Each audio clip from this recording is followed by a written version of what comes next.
आज हम मैकेनिक्स पढ़ने जा रहे हैं, जो साइंस का एक चैप्टर है मैकेनिक्स, जिसके अंतर्गत बहुत सारे टॉपिक आते हैं, जिसमें एक है मेजरमेंट, जिसको मापन कहते हैं हिंदी में। तो मापन में हम सबसे पहले क्वांटिटी देखेंगे, जिसको राशि कहते हैं, जिसे संख्या के रूप में प्रकट किया जा सके, उसे हम राशि कहते हैं। कोई भी चीज़ जिसको हम संख्या के रूप में, अंक के रूप में लिख सकते हैं, इसको बता सकते हैं, उसको हम क्या कहेंगे? राशि कहेंगे, क्वांटिटी कहेंगे। जैसे किसी भी चीज़ की आयु होगी, उसको हम संख्या के रूप में बता सकते हैं। किसी वस्तु का भार हो गया, मेज की लंबाई हो गया, मेज का भार हो गया, है ना। ये सब हम संख्या के रूप में इसको हम व्यक्त कर सकते हैं, इसलिए ये सब राशि का लगा क्वांटिटी, है ना। तो क्वांटिटी इसका अर्थ है भौतिक राशि है, जिसको हम फिजिकल क्वांटिटी इंग्लिश में कहते हैं।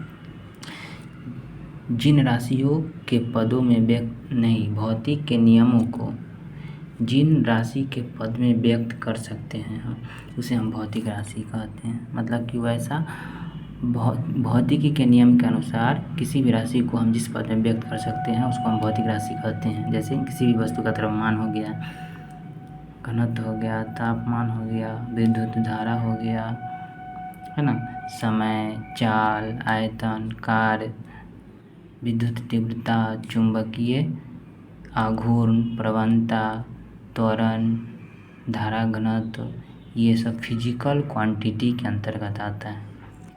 किसके अंतर्गत आता है? फिजिकल क्वांटिटी के अंतर्गत, जिसको हम भौतिक राशि कहते हैं।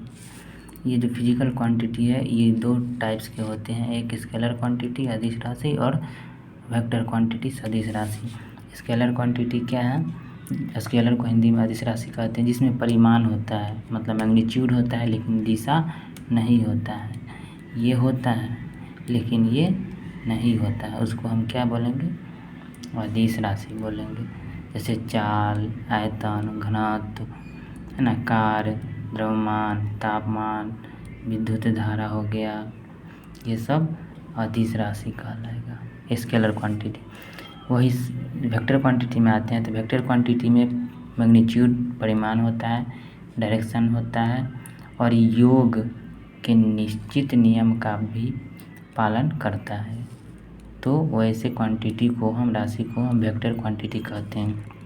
जैसे वेग, विस्थापन, बल, रेखीय संवेग, कोणीय विस्थापन, कोणीय वेग, है ना, त्वरण हो गया, बलाघूर्ण, चुंबकीय क्षेत्र प्रेरण, चुंबकीय क्षेत्र तीव्रता, चुंबकीय आघूर्ण, विद्युत धारा, घनत्व, विद्युत द्विध्रुव आघूर्ण, चाल प्रवणता, ताप प्रवणता इत्यादि।